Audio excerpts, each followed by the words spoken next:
ஒரு நல்ல காலை நண்பர்களே. இந்த தலைப்பு ஆம், இது மிகவும் அருவருப்பானது.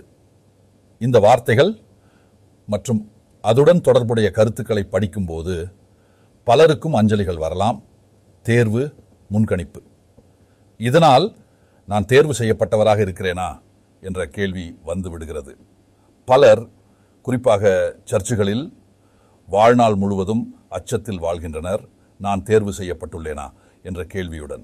அவர்கள் இது உண்மையாக இல்லாவிட்டால் நரகத்திற்கு பரிதாபமாக முடிவுற்று போய்விடுவார்கள் என்பதால் பயப்படுகின்ற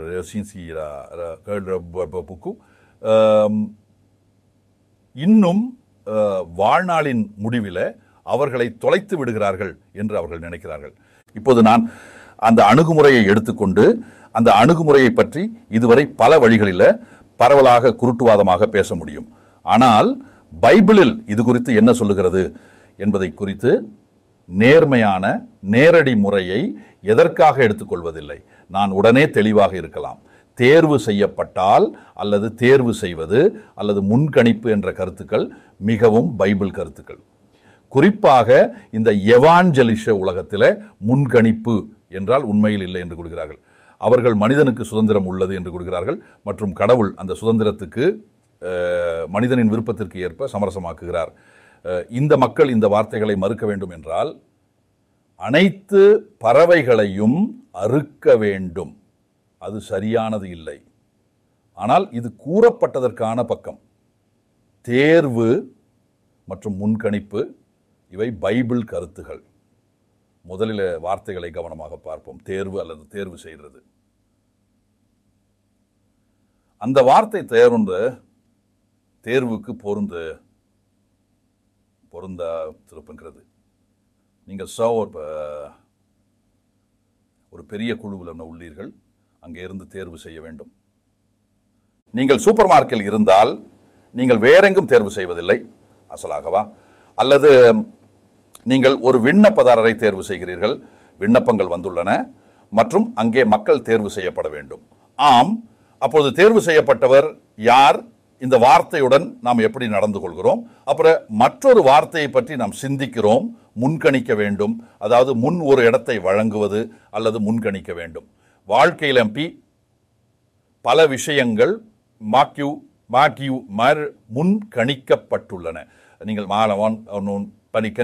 அமலியா என்ற பெயரில் இருக்கிறீர்கள். மேலும் நெதர்லாந்தில் மன்னர் அரசு குழுவாக இருக்கிறீர்கள். அப்போது நீங்கள் முன்கணிக்கப்பட்டவராக இருக்கிறீர்கள். உண்மையில் அவர் பிறப்பதற்கு முன்பே அவர்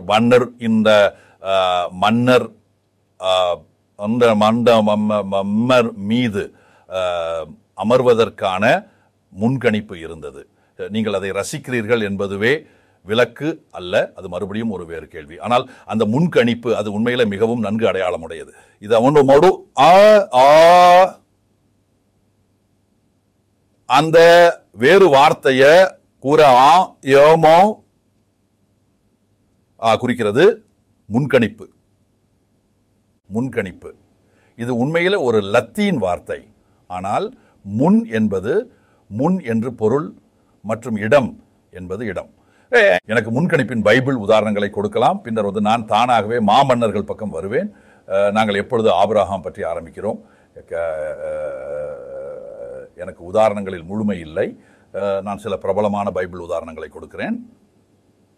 கடவுள் ஆபிரகாமை தேர்ந்தெடுத்தார் ஒரு முறை யூபர் என்ற நாட்டில், தற்போது ஈராக். எனவே கடவுள் அவனை தேர்ந்தெடுத்தான். ஆபிரகாம் அதை வேண்டியதாக இல்லை, அது அவருக்கு கிடைத்தது. நீங்கள் இதை காணலாம். உயிருக்கு பதிலாக கடவுள் ஒரு மனிதனை தேர்ந்தெடுத்து அவனை தனது நாட்டிலிருந்து மற்றும் தனது குடும்பத்திலிருந்து தேர்ந்தெடுத்தான். மேலும் அவர் மற்றும் அவரது மரபுக்குரியவர்களுக்காக ஒரு நாடு முன்கணிக்கப்பட்டது. அது குறிப்பிட்ட அளவுக்கு காலத்திற்கு பிறகு அடிப்படையாக மாறும். ஆனால் அவனுக்கு முன்கணிப்பு இருந்தது. நீங்கள் இதை கவனமா பாருங்கள். தேர்வு என்பது ஒரு தனித்துவமான விஷயம். ஆபிரகாம் தேர்வு செய்யப்பட்டார், லோட் அல்ல. லோட்டின் கதையும் வேறு ஒன்றாகும். ஆனால் அது வேறு. மற்றும் ஊரில் வாழ்ந்த அந்த எல்லா மக்கள் அவர்கள் தேர்வு செய்யப்பட்டவராக இருக்கவில்லை. ஏனெனில் அவர் ஆபிரகாம் தேர்வு செய்யப்பட்டிருந்தார். ஆனால் நீங்கள் எப்போதும் கேள்வி கேட்க வேண்டும். எதற்காக தேர்வு செய்யப்பட்டுள்ளது? பலர் அந்த கேள்விகளை கூட கேட்கவில்லை. நீங்கள் இது பல நேரங்களில் கிறிஸ்தவ உலகில் பார்க்கிறீர்கள். தேர்வின் போது மக்கள் உடனே பூமி அல்லது நரகம், பாதுகாக்கப்படுதல் அல்லது பாதுகாக்கப்படாதது பற்றி நினைக்கிறார்கள். ஆனால் அதை பைபிளில் நீங்கள் காண மாட்டீர்கள். நீங்கள் ஒரு குறிப்பிட்ட குறிக்கோளுக்காக தேர்வு செய்யப்பட்டுள்ளீர்கள்.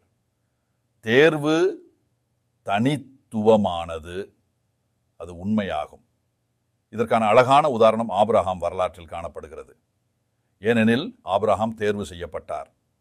ஆனால் உலகத்தின் மற்றவர்களை கடவுள் சிக்கல் என்று நினைத்ததால் அல்ல, மாறாக கடவுள் ஆபிரகாம் தேர்வு செய்தார் பூமியின் அனைத்து குடியினங்களையும் ஆசீர்வதிக்க. நீங்கள் அதை உருவகத்தில் காணலாம். எனவே தேர்வு என்பது அவசியம் கூடுதல் அம்சமாகும். அந்த குறிக்கோள் உள்ளடக்கமானது. அந்த கடவுளின் குறிக்கோள் யாரையும் தவிர்க்கவில்லை. கடவுள் ஆபிரகாம் மற்றும் அவரது மரபின் மூலம் உலகத்தை முழுவதும் ஆசீர்வதிக்கப் போகிறார். மற்றும் கடுமையாக கூறினால் அந்த மரபு கிறிஸ்து இயேசு. தேர்வு எதிர்மறையானது அல்ல, ஆனால் நேர்மையானது. தேர்வு செய்யாதவர்கள் பூமியின் அனைத்து குடியினங்கள் அவர்கள் ஆபிரகாமை போலவே தேர்வு செய்யப்படவில்லை. இல்லை, ஆனால் இந்த உலகின் மற்றவர்கள் அல்லது பூமியின் அனைத்து குடியினங்கள் கடவுளுக்கு எந்தவித தாரகம் என்று கருதவில்லை. மாறாக இதை நீங்கள் கவனமாக கையாள வேண்டும். ஏனெனில் இதன் மூலம் இந்த தேர்வின் கருத்தின் அடிப்படையில் ஒரே ஒரு அடிப்படை உண்மைகளை பிடிக்கிறோம் என்று நான் நினைக்கிறேன். பிறகு நாங்கள் தலைமுறை மற்றும் தொடர வேண்டும். ஏனெனில் உங்கள் ஆபிரகாம், ஈசாக் அவனது பிறப்பிற்கு பின் யார் என்பவராக இருக்க தேர்வு செய்யப்பட்டார். இஸ்மேல் அல்ல. நீங்கள் வரலாற்றை பெற்றீர்கள். இல்லையெனில் நீங்கள் மீண்டும் அதை வாசிக்கிறாங்க.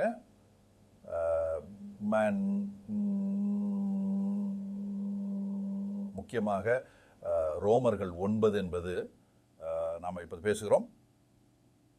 இந்த தலைப்புக்கான சிறந்த அத்தியாயமாகும். ஈசாக் உண்மையில் தேர்வு செய்யப்பட்டார் மற்றும் வாக்குப்பத்திரத்தின் மகனாக இருக்க முன்கணிக்கப்பட்டவர். மற்றொரு தலைமுறையில் இதே கதை மீண்டும் நிகழ்கிறது. நீங்கள் யாக்கோபை பெறுகிறீர்கள். பிறகு நாம் ரெபெக்காவின் விவரம் அறிகிறோம். அவர் இரட்டை செவிலியுடன் கர்ப்பமாக இருந்தார். ஆனால் பிறப்புக்கு முன்பு கடவுள் அவள் அப்பா மற்றும் இளையவர் நற்பண்புகளை கூறினார். யாக்கோபை கடவுள் தேர்ந்தெடுத்தான். மேலும் இந்த நூல் தொடரில் இந்த விளக்கத்தில் ரோமன் 9 பத்தியில் மேலும் எழுதப்பட்டுள்ளது. அவர்கள் ஏதாவது நன்மை அல்லது தீமையை செய்யும் முன்பு மேற்கோள் முடியும். இது வினையாற்றுகிறது. அவர்களுக்கு தங்களுடைய தாயின் கல்லில் இன்னும் எதையும் செய்ய முடியாது. அவர்கள் கள்ளம் போடும் அளவுக்கு கூட முடியவில்லை. இல்லை, ஆனால் கடவுள் யாக்கோபை தேர்ந்தெடுத்தார், ஏசாவை அல்ல. கடவுள் ஏசாவை பற்றிய விரோதம் கொண்டதாக இல்லை, ஆனால் கடவுள் அவரை 2வது இடத்துல வைக்கிறான். இதையே பைபிளில் உள்ளது. யாக்கோபை நான் அன்பு கொண்டேன், ஏசாவை நான் வெறுத்தேன். ஆனால் பைபிளில் வெறுத்தல் என்றால் 2வது இடத்தில் வைக்கலாம், அல்பூத்து பின்னால் வைக்கலாம். இது நீங்கள் அறிந்திருக்கும் ஒரு விஷயம். யாக்கோபை கடவுள் தேர்ந்தெடுக்கவில்லை. ஏனெனில் அவர் மிகவும் சிறந்தவர். ஏனெனில் வரலாற்றில் அவர் உண்மையில் ஒரு மாயைவராக இருக்கிறான். இந்த விவரம் ஒரு சுருக்கமான முடிவாகும். நீங்கள் ஜெனிசிஸை படித்தால். எனக்கு நீங்கள் எப்படி என்ன தெரியவில்லை. இது ஒரு தனிப்பட்ட கண்ணோட்டம். ஆனால் நான் உங்களுக்கு கூற விரும்புகிறேன், என் கனவு ஏசாவிற்கு கூட யாக்கோபை விட அதிகமாக இருக்கிறது. ஆனால் இது முற்றிலும் சம்பந்தம் இல்லாதது. கடவுள் தனது தேர்வை செய்தார். ஏன்? இதையும் ரோமன் 9 மேலும் கூறப்பட்டுள்ளது. இரட்டை குழந்தைகள் பிறக்குவதற்கு முன்பு கடவுள் கூறியது பெரியவர் இளையவருக்கு அடிமையாக இருக்குமாறு. மற்றும் அப்போஸ்டில் பவுலு இதை விளக்கமாக எழுதுகிறார். கடவுளின் தேர்வு செய்து கொள்ளும் நோக்கம் செயல்களில் இல்லை, ஆனால் தேர்ந்தெடுக்கிற கடவுள் என்று. எனவே இந்திரமொழி ஆணையம் அது சொல்வதில்லை. ஒருவர் மற்றவரை விட சிறந்தவராக இருக்கல்ல. கடவுள் தேர்வு செய்கிறார். கடவுளுக்கு ஒரு நோக்கம், ஒரு திட்டம் உள்ளது. அவர் அதற்காக மன்னிப்பதில்லை. அவருக்கு ஒரு திட்டம் உள்ளது. கவலைப்பட வேண்டாம், அவர் முழு சிருஷ்டியையும் பார்த்துள்ளார். இது அவரது கைகளை செயல்படுத்தும். ஆனால் அந்த திட்டத்தில் அவர் அந்த குறிக்கோளை நிறைவேற்றுவதற்காக தேர்ந்தெடுக்கப்படும் கருவிகள் உள்ளன. அதுவே இரண்டு மாறுபட்ட விஷயங்கள். எனவே அந்த கருவி ஆம், அது மிகவும் குறிப்பிட்டது, மிகவும் தனிப்பட்டது. குறிக்கோள் உலகளாவியதாக உள்ளது. கடவுள் தனது திட்டத்தை தலைமுறைகளின் வழியாக செயல்படுத்துகிறான். இதுவரை நான் கூறியவை ஒரு சில முன்னணி யோசனைகள். இது மட்டும் இல்லாமல் தேர்வு மற்றும் முன்கணிப்பு என்ன என்பதை நன்கு விளக்கவும் இதுவே தூய பைபிள் கருத்துக்கள் என்று உங்களுக்கு புரிந்து கொள்ள முக்கியம். நான் உங்களை 3 ஆவணங்களுக்கு கொண்டு செல்ல விரும்புகிறேன். இவை இந்த விஷயங்களை பற்றி பேசுவதற்கான மிகச்சிறந்த ஆவணங்கள் ஆகும். குறிப்பாக அப்போஸ்தலன் பவுல் இந்த விஷயங்களை விரிவாக்குகிறார். எனவே நான் அவரது கடிதங்களை நோக்குகிறேன். மேலும் தேர்வு மற்றும் முன்கணிப்புக்கு அதிகமான இடங்களில் பேசப்படுகின்றன. ஆனால் நான் உங்களை 3 ஆவணங்களுக்கு கொண்டு செல்கிறேன். ரோமன் 8, ஒரே கொரிந்தியர் 1, எபேசியர் 1. ஆதரவு மூலம் ரோமன் 8 தொடங்குகிறேன். அப்போது நான் 28ஆம் வசனத்தில் இணைகிறேன். நான் எல்லாவற்றிலும் மிக கவனமாக இருக்க முடியாது, ஆனால் நீங்கள் இதை படிக்கிறீர்கள். நாம் இப்போது அறிந்திருக்கிறோம். பாருங்கள், அது நம்பிக்கையின் மொழி. அந்த நம்பிக்கை கடவுள் என்ன பேசினாரோ அதுக்கே சொல்வது. மேலும் நீங்கள் சில விஷயங்களை புரிந்து கொள்கிறீர்கள். நம்பிக்கையை உணர்வுகளாக கருதுகின்றனர். இல்லை, அது இல்லை. உங்கள் உணர்வுகளுக்கு அமையாதீர்கள். ஏனெனில் உங்களோட சொந்த உணர்வுகளின் பாதையில் ஏதாவது தவறாக இருக்கிறது. எமோஷன் என்ற சொல் இது சலிப்பானது. அதில் ஆங்கிலம் சொல் மோஷன் உள்ளது, இயக்கம். ஆனால் நீங்கள் உண்மையாக அறிந்து கொண்டால் அது நல்லது. நீங்கள் அறிவை பெற்றுள்ளீர்கள். அதுவே மாறாதது. உங்கள் உணர்வு மாறும். ஆனால் 2 மற்றும் 2, 4 என்பது நான் அறிந்திருக்கிறேன். அது உணர்வுகளின் விஷயம் இல்லை. அது எதற்கும் தொடர்புடையது. அது அறிவியல் மட்டுமே. மேலும் இது சிறந்தது. நாங்கள் அறிவோம். அது நாம் உணர்வதால் அல்ல, காண்பதால் அல்ல. இதுவும் மிகவும் தவறானது. ஆனால் கடவுள் என்ன பேசினான்? நான் ரோமன் 8 வசனங்களை மேலும் படிக்கிறேன். நாம் இப்போது அறிந்திருக்கிறோம், கடவுளை காதலிக்கும் உங்களுக்கான எல்லா விஷயங்களும் அவனின் நோக்கத்திற்கு அழைக்கப்பட்டவர்களுக்காக நன்மை செய்ய இணைந்து செய்கிறன. நீங்கள் உடனே உணர்கிறீர்கள், நான் இந்த வசனத்தை ஏன் படிக்கிறேன்? அவரினுடைய நோக்கத்திற்கு அழைக்கப்பட்டவர்கள். என்ன நேரத்தில் நடந்தாலும் எல்லா விஷயங்களும் நன்மைக்காக இணைந்து செய்கின்றன என்பதை நாம் அறிந்திருக்கிறோம். தற்பொழுது நான் இப்போது மக்கள் முன் வந்து உங்கள் வாழ்க்கையில் நீங்கள் கவலையில் உள்ள விஷயங்கள் உள்ளனவா, அல்லது நீங்கள் தினமும் கடவுளுக்கு குரல் கொடுப்பதாக கேட்டால் நீங்கள் சொல்வீர்கள், ஆம். பவுல் ஒரே தடவை அதை செய்தான்.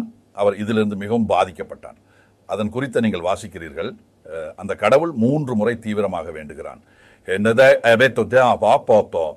என் கிருபை உனக்கு போதுமானது, நான் உனக்கு வழங்குவது உனக்கு சிறந்தது. கடவுளின் வழி சிறந்தது எப்பொழுதும். நாம் இதையும் அறிவோம். நீங்கள் நினைக்கிறீர்கள், கடவுளே இதை போடுங்கள். ஆனால் கடவுளை காதலிக்கும், அவரை கடவுளாக அறிந்தவர்களுக்கு எல்லா விஷயங்களும் நன்மைக்காக இணைந்து செய்கின்றன. இது தவிர்க்க முடியாது. எனவே அந்த எதிர்மறை விஷயங்கள் உங்களுடைய வாழ்க்கையில் குறைவுகளாக இருக்கின்றன. ஆனால் கடவுள் குறைவுகளை பார்க்கவில்லை, கடவுளோட அதிகங்களை பார்க்கின்றீர் சார். ஆனால் அந்த அதிகங்கள் இன்னும் முடிக்கப்படவில்லை. ஒவ்வொரு அதிகமும் ஒரு குறைவை கொண்டுள்ளது. ஆம், நாம் அந்த குறைவுகளை பார்க்கிறோம். ஆனால் கடவுள் சொல்கிறான், இல்லை, இவை முடிக்கப்படாத அதிகங்கள்.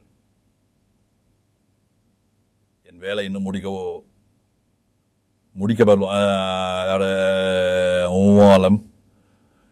உங்கள் பார்வை இதற்கு மேல் இருந்தால் அது கடவுளின் வாக்குறுதியின் அடிப்படையில் நேர்மறையான எண்ணம்.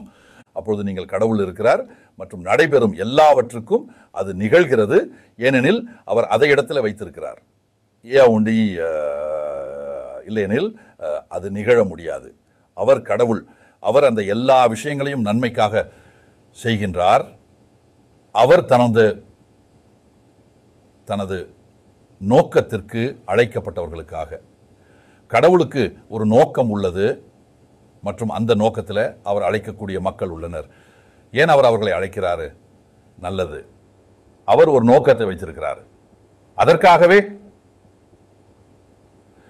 இப்போது நான் மேலும் படிக்கிறேன். ஏனெனில் அவர் முன்னதாக அறிந்தவர்கள். அது முன்னாள் அறிவு. கடவுள் எப்போதும் ஆச்சரியங்களுக்கு முன்பு இல்லை. எனவே கடவுள் திட்டபி மீது மாறவும் இல்லை. இது எனக்கு மிகவும் உறுதியாகும். எனில் ஒரு கடவுள் இருக்கிறார் சார், அவன் அனைத்தையும் முடிக்கிறார் மற்றும் ஆரம்பத்திலிருந்து முடிவை போதிக்கிறார். இது இசையா புத்தகத்தில் உள்ளது. கடவுள் அனைத்தையும் தனது கையில் வைத்துள்ளார். அவர் முன்னதாக அறிந்தவர்கள். அவர்களை அவர் முன்னதாகவே கண்டு வைத்தார். முன்கணிப்பு. கடவுள்கிட்ட ஒரு நோக்கம் உள்ளது. மீண்டும் அந்த நோக்கத்தில் அவர் தேர்வு செய்கிறார். மேலும் அந்த மக்களை அவர் முன்கணிக்கிறான். இது எப்போதும் தொடர்ந்தும் செல்கிறது. நான் ஆபிரகாம், ஈசாக், யாக்கோபின் பேசி இருக்கிறேன். ஆனால் நீங்கள் இன்னும் ஒரு தலைமுறை செல்வதற்கு நீங்கள் யோசேப்பை பார்க்கிறீர்கள். மேலும் நீங்கள் இன்னும் ஒரு தலைமுறைக்கு செல்லும் பொழுது நீங்கள் எப்ராஹீமுக்கு போகிறீர்கள். நீங்கள் அந்த ஆசீர்வாதத்தின் வரலாற்றை பார்க்கிறீர்களா? இதெல்லாம் தேர்வு மற்றும் முன்கணிப்பு ஆகும். இது மிக அடிப்படை பைபிள் உண்மைகள் மற்றும் மனிதனின் இழிவை குறிப்பிடுகிறது மற்றும் கடவுளின் பெரிய தன்மையை எடுத்து காட்டுகிறது. அவர் கடவுள். அவர் ஒரு நோக்கம் வச்சுள்ளாரு. அவர் ஒரு திட்டம் வச்சுட்டார்.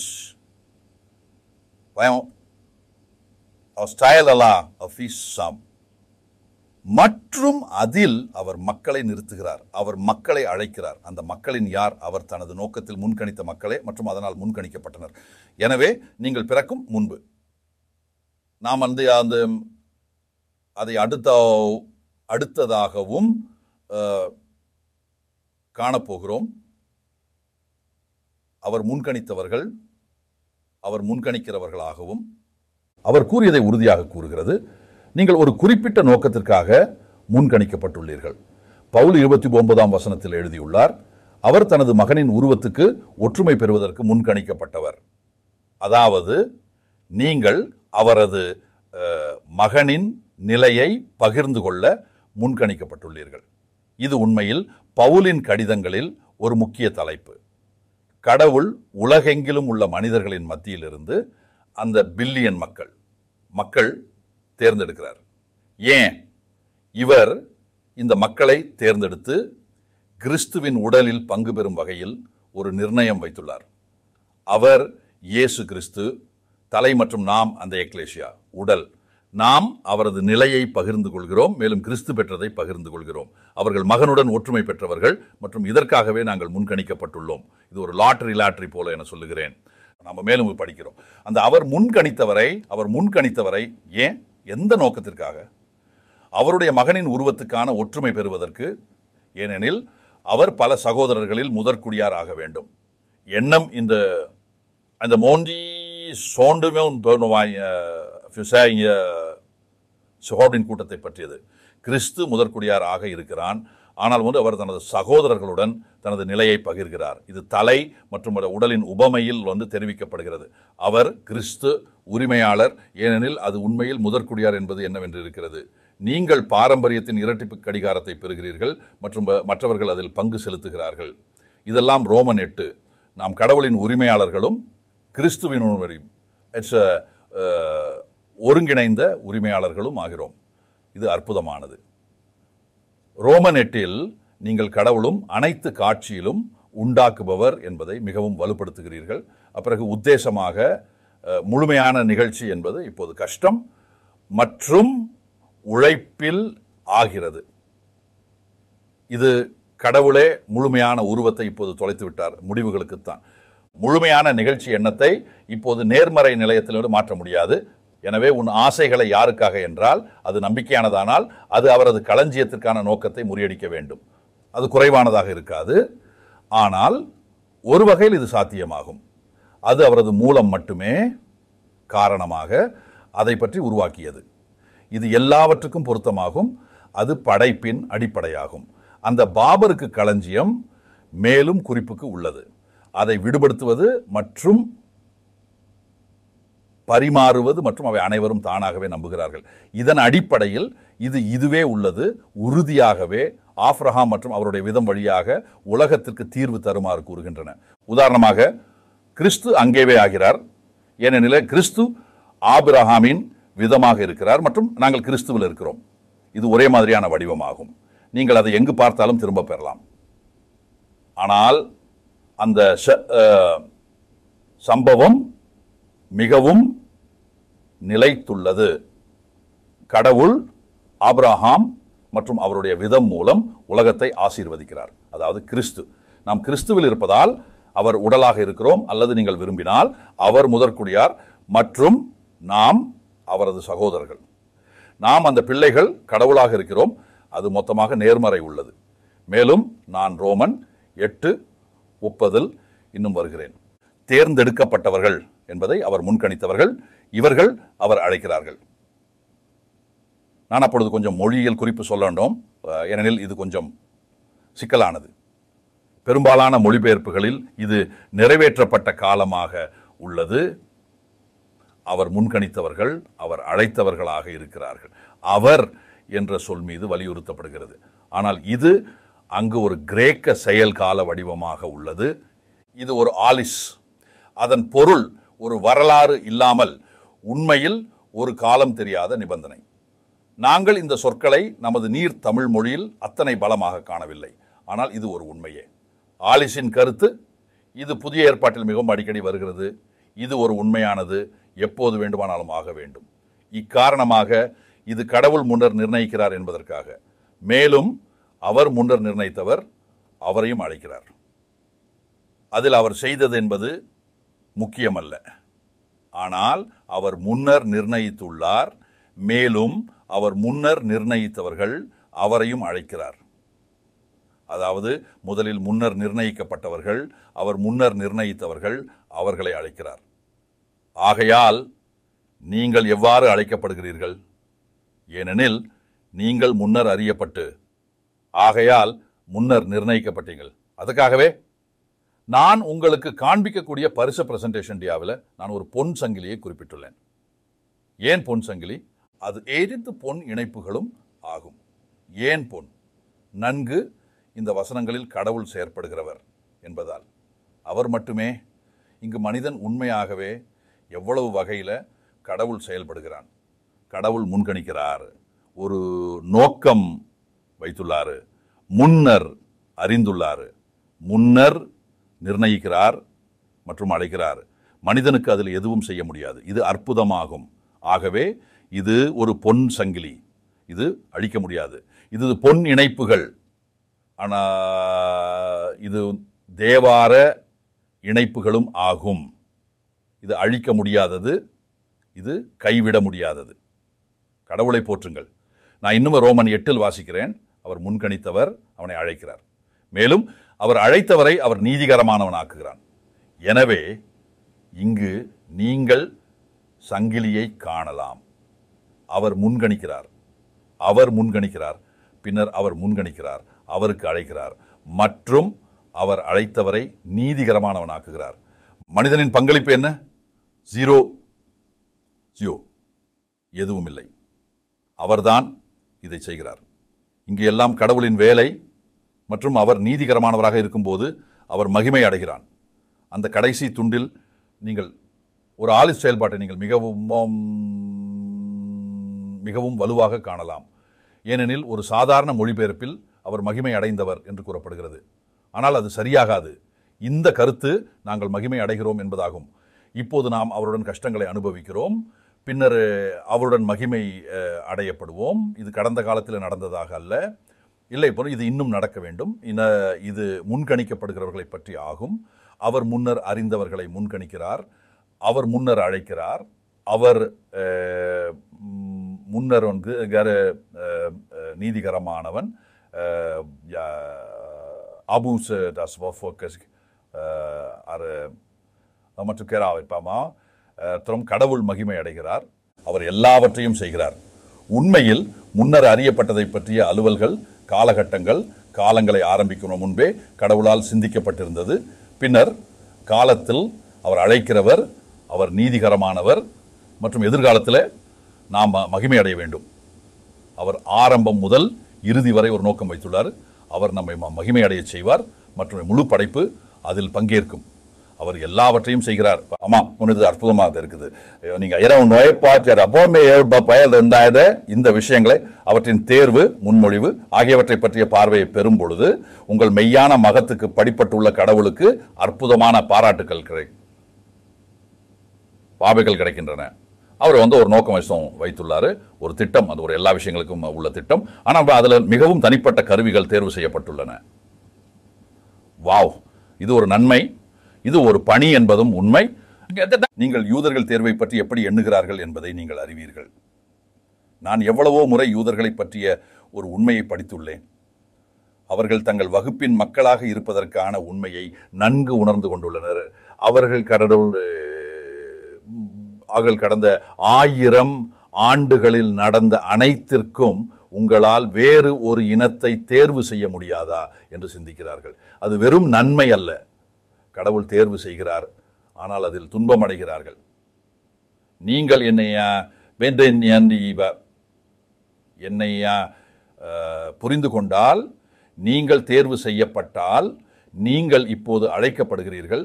நீங்கள் தனியாக இருக்கிறீர்கள், அது தனித்துவமாகும். ஏனெனில் நீங்கள் உங்கள் அறிவில் நன்மை அடைகிறீர்கள். நீங்கள் இப்போது என்ன தெரியும் என்றால் என்னும் வாக்கரின் நீங்களை இருக்கட்டும். நீங்கள் இப்போது உங்களோட விலங்குகளை கொண்டு வந்தீர்கள், அவரை ஆண்டவராக அறிவிக்கிறீர்கள். இதற்கான காரணம் முழு படைப்பு தங்கள் கால் மீதானது. ஒவ்வொரு உருவமும் அவர் ஆண்டவராக அறிவிக்கிறது. ஆம், நீங்கள் இதை இப்படி தெரிஞ்சு கொள்ளுங்க. அதான் இது ரொம்ப நன்றாகவும் ஒன்று இருக்குது. ஏனில நீங்கள் அவரை பாஸ்னிகருக்னி ஹிம் ஹெட் பூசிங் என் ஒன்று மூய்க்கிஸ் ஹியர்.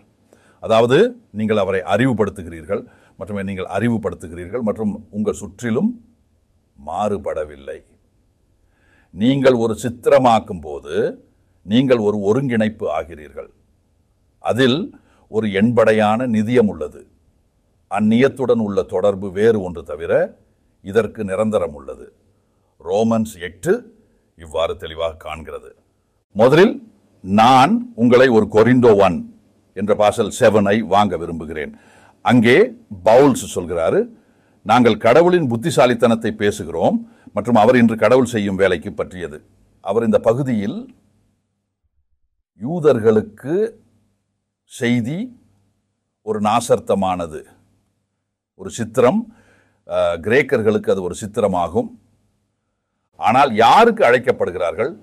அழைக்கப்பட்டவர் கடவுளின் சக்தி மற்றும் கடவுளின் அறிவு ஆகிறார். ஆனால் அந்த அழைப்பாட்டில் கடவுள் அதற்கான ஒரு அற்புதமான திட்டம் வைத்துள்ளார். அங்கு செவிகள் கேட்டதில்லை மற்றும் கண்கள் பார்த்ததில்லை, மேலும் எந்த மனிதனின் இதயத்திலும் அது வரும்போது இந்ததான் அந்த ஒரே பகுதியில் உள்ள அனைத்து தகவல்களும் உள்ளன. நாங்கள் மறைந்துள்ள அறிவினை கூறுகிறோம், இது மூடப்பட்டுள்ளது. இது தற்போது வெளிப்படுத்தப்படுகிறது. பவுல்ஸ் தனது எழுத்துக்களில் இது குறித்து அடிக்கடி கூறுகிறார். ஆனால் இந்த உண்மை பழைய ஏற்பாட்டில் மறைக்கப்பட்டுள்ளது. எனினும் அது மறைக்கப்பட்டதால் அது காணப்படலாம், ஆனால் மறைக்கப்பட்டு ஒரு மூடியின் கீழ் உள்ளது. நாங்கள் மறைந்துள்ள அறிவினை கூறுகிறோம், இது மூடப்பட்டுள்ளது. இப்போது வரும் விஷயம், கடவுள் கேண்டாடியவர்கள் எங்கள் மகிமையின் ஆவியை கேண்டு வருவதற்காக கடவுள் முன்பே சிந்தித்து விட்டான். நான் இதற்கேற்ப சில விஷயங்களை சேர்க்க விரும்புகிறேன். மேலும் பெரும்பாலும் மொழிபெயர்ப்புகள் இங்கு என் ஆவியின் சக்தி என்பதை கூறுகின்றன. அது இல்லை. இங்கு ஆயோன் என்ற சொல் உள்ளது. நாங்கள் முன்பே கூறியுள்ளோம். முதலில் இது ஒருமை அல்ல, ஆனால் பரமவினை. மேலும் எந்நாளில் இருந்து அல்லது ஆயோன்களில் இருந்து என்பதில்லை, ஆனால் ஆயோன்களுக்கு முன் உள்ளது. இது அத்தியாயங்களை குறிப்பாக இயேசு கூறுவது போல ஆயோன்கள் எப்போது தொடங்கினாலும் என்பதுடன் ஆயோன்கள் என்பது ஒரு உலக காலமாகும். ஆயோன்களுக்கு முன் என்பது இந்த உலக காலத்தின் ஆரம்பம் மற்றும் முடிவு உள்ளதை அப்படியே தெரிவிக்கின்றது. மனிதம் இது ஒரு எந்நாளில் ஆரம்பம் மற்றும் முடிவு இல்லாமல் உள்ளது. ஆயோன்கள் ஆரம்பம் உள்ளன. ஆயோன்களுக்கு முன் ஒரு ஆயோன் என்பது உலக அளவு காலம். ஆனாலும் கடவுளின் முன்பே ஒரு நோக்கம் இருக்கிறான். அந்த அறிவு பவுல்ஸ் வெளிப்படுத்துவதற்கானது கடவுளால் முன்பே உரியதாகவும் உள்ளது. எப்போது? ஆயோன்களுக்கு முன் மற்றும் எங்கள் மகிமைக்காக. எவ்வளவு சிறந்தது! நீங்கள் அதில் பங்கேற்க வேண்டும் என நினைத்தால் அந்த கடவுள் ஆயோன்களுக்கு முன் எங்கள் மகிமைக்காக முன்பே காண்டிருந்தார். ஆம், பின்னர் பவுல்ஸ் இதற்கான மேலும் பேசுவார். இப்போ சேவா, நான் உங்களை அந்த 3வது வசனத்துக்கு அழைத்து செல்ல விரும்புகிறேன். இந்த அத்தியாயத்தில் 2 இடங்களுக்கு பயணிக்கிறேன். எபேசோஸ் 1, இது கடவுளின் பொக்கிஷம் அப்படின்னு சொல்லலாம். அங்கு அனைத்து செல்வங்கள் உள்ளன. இது ஒரு பொக்கிஷமானது. எபேசோஸ் 1 நான் இப்போது வசனம் 4 படிக்கிறேன். அவர் எங்களை இந்த உலகத்தின் அடிப்படையில் அவருக்கு தேர்ந்தெடுத்தார். நிச்சயமாக இது உலகத்தின் அடிப்படையில் எனக்கு கொடுக்கிறது. அதுவே உலகம் தோன்றியது. உலகத்தின் உருவாக்கத்தை பற்றி பேசுகிறோம். இது இந்த உலகத்தின் தோற்றத்தை பற்றியது. ஆனால் தற்போது எனக்கு அந்த வார்த்தை பற்றியது இல்லை. அது பற்றியது கடவுள் தேர்ந்தெடுக்கிறான். அவர் எங்களை தேர்ந்தெடுத்தார். அவருக்குள், அதாவது கிறிஸ்துவில இந்த உலகத்தின் உருவாக்கத்துக்காக. ஏன்? நாம் அவர் முன்னிலையில புனிதமாக இருக்க, தனியாக, அதாவது அவருடைய கண்காணிப்பில் நிரப்பக்கூடியதாக இருக்க வேண்டும். கடவுள் தேர்ந்தெடுக்கிறான். கடவுள் எங்களை தேர்ந்தெடுத்துள்ளார் இன்றைக்கு அவரை அறியக்கூடியவர்களாக. மற்றும் அவர் எப்போது செய்தார்? உலகின் பிறப்புக்கு முன்னதாக, ஆயோன்களுக்கு முன், மனிதர்கள் பூமியில் இருக்கும் முன்பு, வானம் மற்றும் பூமியின் உருவாக்கம் செய்யப்படும் முன்பு கடவுள் இந்த திட்டத்தை வைத்திருந்தார். இது எங்கள் தேர்வில் இல்லை, ஆனால் இது அவருடைய தேர்வில் இருந்தது. மற்றும் அந்த திட்டத்தில் அவர் ஏற்கனவே என்னை குறித்து சிந்தித்துள்ளார். உங்களை பற்றியவும் நாங்கள் தேர்ந்தெடுக்கப்பட்டவர்கள், இது நினைத்து பார்க்க வேண்டியதாகும். அவன் எங்களை இந்த உலகத்தின் அடிப்படையில் அவருக்குள் தேர்ந்தெடுத்தான். நாம் அவரின் முன்னிலையில் புனிதமாகவும் மந்தையற்றவராகவும் இருக்க வேண்டும். காதலால் கவனிக்கவும் கடவுள் தேர்ந்தெடுக்கிறான். அவர் பிறரை பற்றிய கவலை இல்லை என்பதில்லை.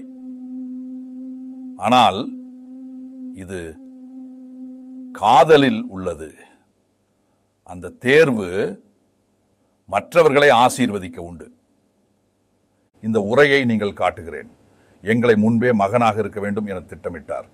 அதே பொருள் மேலும் உள்ளதாக, அவர் எங்களை மகனாக இருக்க வேண்டும் என திட்டமிட்டார், கிறிஸ்துவின் உருவத்தில் என்றுள்ளது. நீங்கள் மரபில் இருக்க வேண்டும் என்பதை குறிக்கிறது. நீங்கள் குடும்பத்தை பெற வேண்டும். நீங்கள் மகன் ஆக வேண்டும். இதற்காக நாம் முன்பே மகனாக இருக்க வேண்டும் என்ற திட்டத்திற்காக, கிறிஸ்து ஜீசஸிற்காக, அவருக்காக, அவருடைய விருப்பத்தினுள்ள நல்லொழுக்கத்துக்கு அவர் உலகத்தின் பிறப்பிற்காக தேர்ந்தெடுத்ததாகவும் அவர் முன்பே திட்டமிட்டதாகவும் மிகுந்த முக்கியத்துவத்தை வலியுறுத்துகிறார். இது அவர் கிறிஸ்துவின் வழியாக அவர் விருப்பத்தின் உண்டாக்கி குறிப்பாக செய்யப்படுகிறது.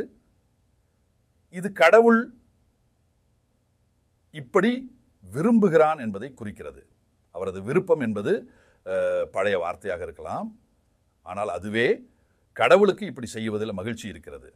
அதனால மகன் உருவத்தில் பங்கு பெறும்படியாக முன்கூட்டியே திட்டமிடப்பட்டுள்ளது. இதுவே 4-5 வசனங்களில் உள்ளது. பின்னர் இந்த ஜெல்ஃப்டி அத்தியாயத்தில் 10 வசனம் வரை நீங்கள் படித்தால் பவுலுக்கு தொகுப்புகள் மற்றும் செல்வங்கள் நிறைந்துள்ளன. ஆனால் அவர் சொல்றார், காலத்தின் முழுமையை அடைய என்று. இதன் பொருள் என்ன? காலத்தின் முழுமை என்பதுதான்.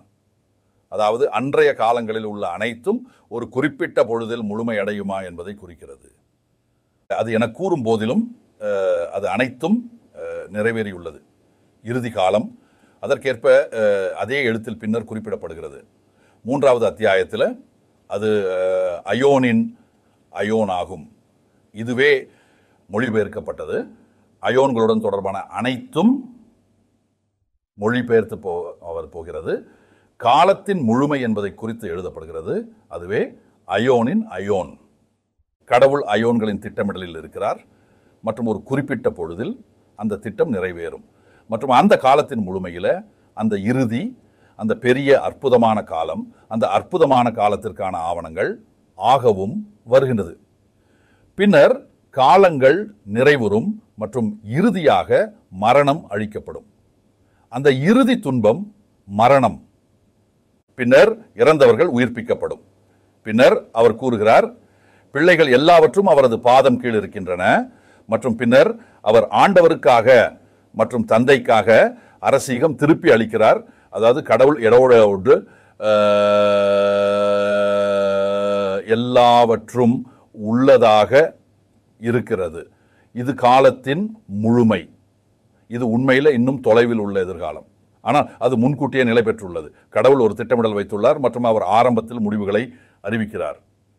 முடிவில் அவர் எல்லாவற்றையும் கிறிஸ்துவில் ஒட்டுமொத்தமாகும். கிறிஸ்துவில் டா பேண்டா என்று கிரேக்கத்தில் கூறப்படுகிறது. அதாவது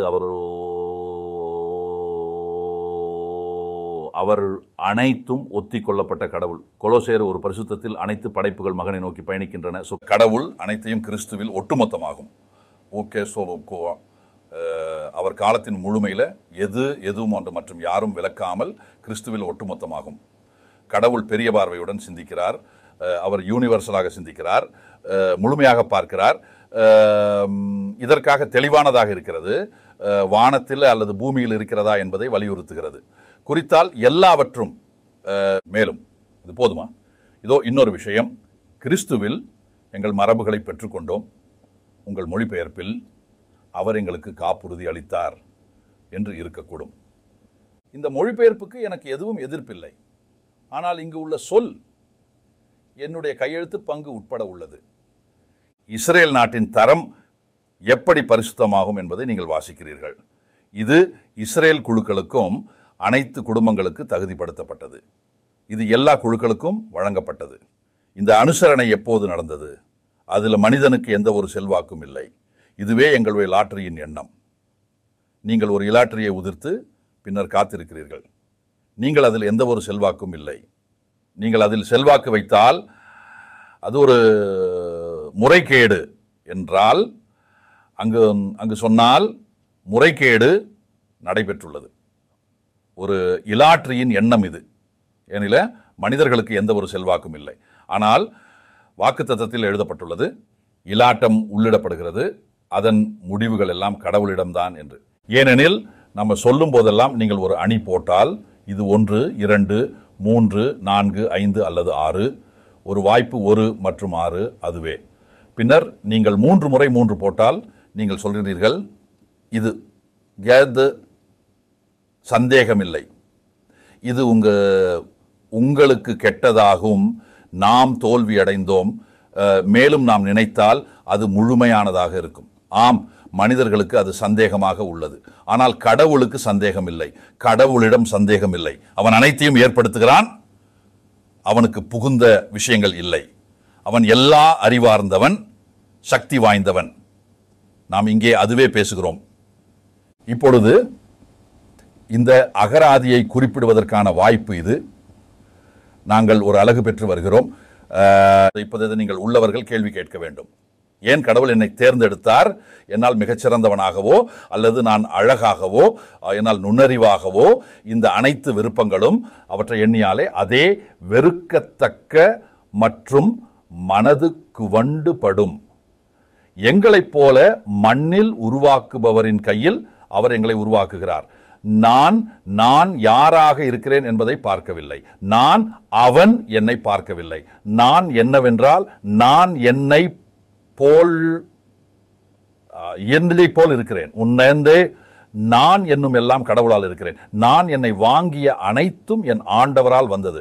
அந்த எண்ணம், நான் என்னை எடுத்துள்ளேன், இது என்னுடைய உரிமை இல்லை, ஆனால் இது எனக்கு தரப்பட்டது. நான் அவனை பற்றிய அறிவோடு இருக்கிறேன். நான் வார்த்தையை கேட்டுள்ளேன், அது இங்கு வந்தது, அது என் இதயத்தில் இடம் பெற்றது. கடவுள் கண்களை திறக்கிறார், அவர் இதயங்களை திறக்கிறார், மற்றும் அவர் செவிகளை திறக்கிறார். எப்போதும். இப்போது நீங்கள் கூறுகிறீர்கள், ஆனால் எங்கள் வாழ்க்கையில் என்ன உள்ளது? எதுவும் இல்லை. இல்லை, நான் மெருகூட்டுதலுக்கு முற்றிலும் முன்கூட்டியே வெற்றி அடைந்தேன். நான் என் கடவுளிடமிருந்து பெறப்பட்ட இலவச க்ஷேமத்தை பெரிதாக்குகிறேன். இது என்னுடைய சிருஷ்டியே இல்லை. ஆம், மனைவர்களை மிகவும் சோகம்தான். நான் கடவுளை தேர்ந்தெடுத்தேன் என்றால் நான் எப்படி இன்னும் தீவிரமாக இருக்க முடியாது? எனக்கு தேவையானது தெரியாது.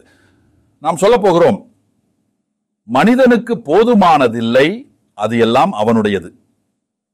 ஒரு செய்தி அடிப்படையிலானது.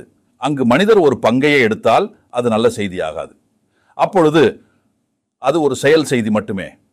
இதுவே உண்மையான சமயம். எந்த சமயம் களைவுகள், அவை அனைத்தும் மனிதர்களின் செயல்களை அடிப்படையாக கொண்டவை. அதில் கிறிஸ்தவ சமயம் கூட.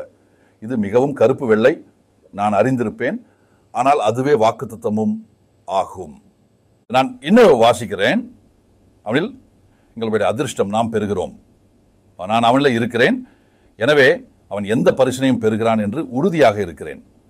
நாங்கள் அநேகமாய் அவருக்கு அருளாக இருந்தால், இந்த கருதைகள் நீங்கள் நீங்கள் பின்வருகிறீர்கள், நீங்கள் எங்கு கிட்டத்தட்ட வருகிறீர்கள், அதுக்கு மதிப்பீடு இல்லை, இது உங்களுக்கு அளிக்கப்பட்டது, கடவுளுக்கு புகழ். பின்னர் எழுதப்பட்டுள்ளது, பாக்கோனோ நாங்கள் அவருடைய முன்மொழிந்தவாராய் முன்மொழிந்துள்ளோம். இது இன்னும் தெளிவாக இல்லாவிட்டால் நான் உங்களுக்கு தெரிய வேண்டும் என நினைக்கிறேன். நாங்கள் முன்மொழிந்தவர்கள் அவருடைய முன்மொழிந்த தேவைக்கு ஏற்ப.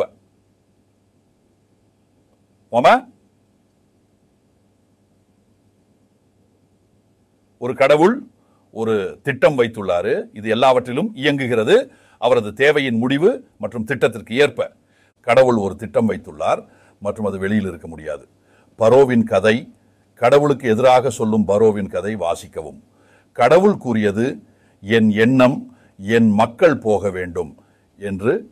பரோவின் இல்லை என்பதால் அவர் வந்து பாற்று கடவுளின் அழைப்புக்கு இல்லை. இல்லை இந்த பாத்தியார் மேரது ஓம்பால் பரோவின் இதயத்தை கடுமையாக்க ஆரம்பித்தார். ஆனால் கடவுள் ஒரு முரண்பாடான எதிரி தேவைப்படுகிறது. பாலூஸ் இப்படி கூறுகிறார், அவன் எனக்கு நன்றி கூற முடியுமா என்று. யாரும் இல்லை என்கிறார். கடவுளின் திட்டத்திற்கு புறம் ஓட முடியாது. புரோவோ கூட கடவுளின் அழைப்புக்கு இல்லை சொன்னால் கடவுள் திட்டமிட்டதை நிறைவேற்றுகிறார். அவ்வாறு ஆனால் அவன் எல்லாவற்றையும் தனது தேவைக்கு ஏற்ப உருவாக்கி உள்ளது. தீமைகள் கூட கெடுப்புக்காக உருவாக்கப்படுகிறது அப்படின்னு ஒரு பொழுதில் எழுதப்பட்டுள்ளது. ஆம், இது மிகவும் அரியதாக உள்ளது. நாம் இப்படிப்பட்ட ஒரு கடவுளை கொண்டிருக்கிறோம். ஒட்டுமொத்த நல்ல மற்றும் கெட்ட சோதனை கடவுளின் கையில் இருக்கிறது.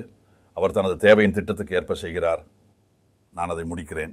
ஆனால் அவருடைய மகிமைக்கு போதுமானதாக நாங்கள் இருக்கிறோம் என்பதற்கான ஒரு கேள்வி உள்ளதாக இருக்கிறது. நீங்கள் ஒரு திட்டம் இருக்கிறீர்கள் என்று நீங்கள் அறிந்தால் அதில் ஒவ்வொரு உயிரினம், ஒவ்வொரு உருவம் இடந்தாற்றின்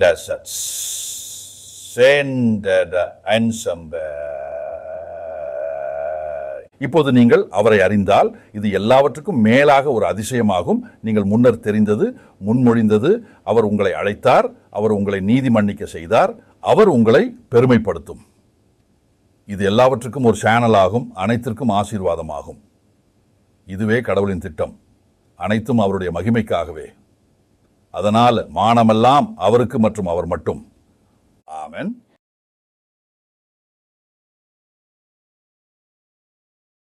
நீங்கள் கவனித்ததற்கு நன்றி.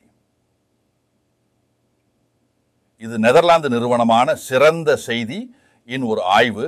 இதில் அப்போஸ்தல பவுலுக்கான அசல் எவாஞ்சலிய மையமாக கொண்டுள்ளது மற்றும் கிரேக்கம் அடிப்படையாக கொண்ட உரையை அதிகமாக பயன்படுத்துகிறது. சாதாரண வேத பதிப்பின் பதிலாக பவுலின் எவஞ்சலிப்பை பற்றி மேலும் அறிய விரும்பினால் web2cootperis.net என்ற இணையதளத்தை பார்க்கலாம். குரோம் அல்லது ஃபாரெக்ஸ் உலாவியில் ஒரு மொழி கூடுதல் மூலம் நெதர்லாந்து இணையதளம் உங்கள் விருப்ப மொழிக்கு தானாகவே மொழிபெயர்க்கலாம். இந்த வேத மூலம் முதலில் நெதர்லாந்து மொழியில் முன்பே நிகழ்த்தப்பட்டது மற்றும் AI மூலம் உங்கள் மொழிக்கு மொழிபெயர்க்கப்பட்டது.